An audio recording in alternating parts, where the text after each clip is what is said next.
Tonight on CTV News, a mountain town is now completely renewable. Find out how and what they're doing to help the environment. And the holidays are here, and Old Town Fort Collins is covered in lights. See the annual lighting ceremony that's making spirits bright. Plus, we've got video from Tour de Corgi and a special music video from the Tuesday Anchors. All this and much more on CTV. Good evening, Rams, and welcome to the last Tuesday episode of CTV for this semester. I'm Maddison Sloan. And I'm Cymes. Thanks for tuning in. 16 people were evacuated this morning after a fire in the attic of an apartment building near Colorado State University. Fire alarms went off at 5 this morning at the landmark apartments located at 1050 Hobbit Street. Residents called 911, and shortly after, firefighters brought the fire under control in about 15 minutes. 3 units sustained smoke damage, and 3 residents are now displaced due to the fire damage. The cause of the fire remains under investigation. Fort Collins police arrested an attempted murder suspect from eastern Colorado near the Poudre Valley Hospital Tuesday morning. The man, identified as Ian Packer, allegedly stole a car, broke into a hospital building, and prompted a foot chase. The 37-year-old man had multiple warrants for his arrest, most coming from Yuma County. Among the allegations are 35 counts that include kidnapping, assault, and felony drug distribution. A stunning Colorado mountain town just became even more appealing. The city of Aspen is now 100% renewable, and while its energy usage footprint is small, the impact on other Colorado communities is big.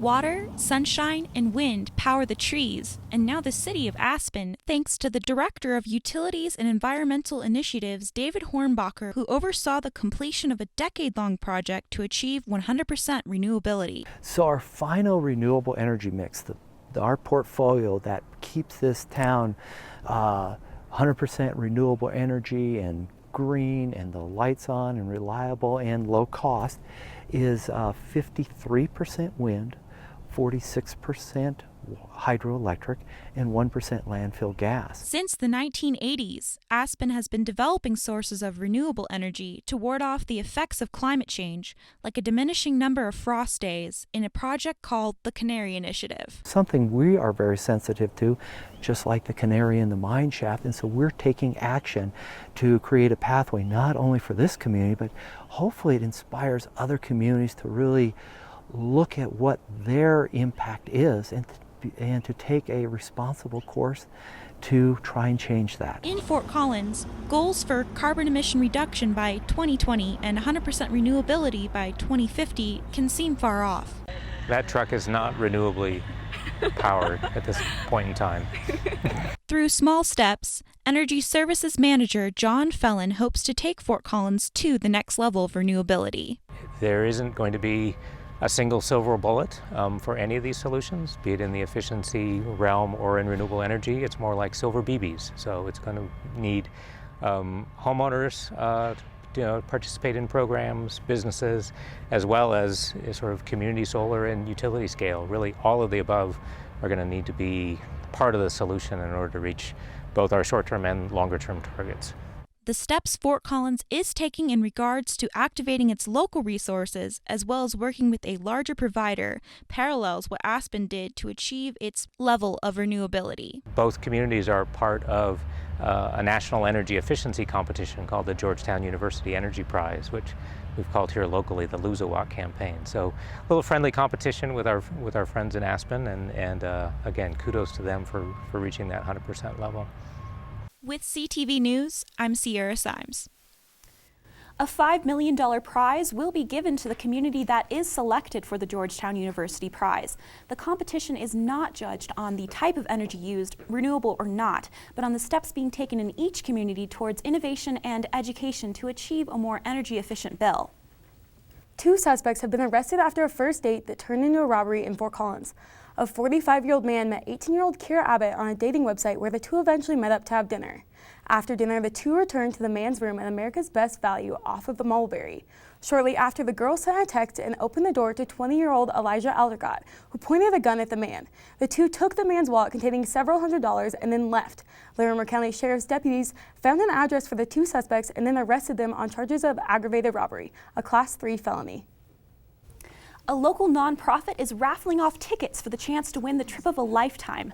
Northern Colorado United will be selling raffle tickets for tickets to Super Bowl 50, a flight in a private jet, and accommodations for 6 people. The trip lasts 3 days over Super Bowl weekend in Santa Clara, California. Tickets cost $150 and will go until December 13th, when the winning ticket will be drawn at the Boot Grill at 6 in Loveland. Fort Collins has been lit up with thousands of streams of holiday lights just in time for December and the holidays. The annual lighting ceremony was held for citizens to celebrate the lighting in Old Town. For the past 7 years, the City of Fort Collins has been partnering with the Downtown Business Association and the Downtown Development Authority to bring holiday spirit to Old Town. Thousands of holiday lights have illuminated historic downtown Fort Collins, but this year's sustainability was taken into account. The use of LED lights provides 90% power savings compared to the standard lights. Along with the added sustainability, the City of Fort Collins provided live musical performances from CSU's University Center of the Arts. Emily Smith, a member of the choir concert, explains how to get into the Christmas spirit. Like remembering the little feeling you had as a little kid when you were waking up Christmas morning at like 5 in the morning and running down to see the presents. Like that's definitely, I think, the best way to rekindle that spirit in yourself is remembering that excitement you got. To bring this holiday treat to Old Town, the City of Fort Collins needed help sponsoring the event. The Downtown Business Association helped gain 5 sponsors for the event, including Banner Health and First National Bank. Tamara Odell, the head of membership and sponsorship for the Downtown Business Association, explains her passion for the event. Oh, I love the lights in downtown, and this is the kickoff for the lights, and they go until Valentine's Day, so I'm passionate about the event because it's the start of the holiday season, and it's the start of lighting up downtown, so it's my favorite night in Fort Collins. Swing a Lawn, Tree, and Landscape started in early October to hang the lights so they could be lit this past weekend. The lights will be up from November all the way till Valentine's Day, so make sure that you get your fill because they'll be gone in a flash. 3, 2, 1. If you're in the need for a little extra holiday pick-me-up this year, the lights will wrap around 7 blocks of historic downtown Fort Collins, with trees lit from Walnut Avenue to Mountain Avenue.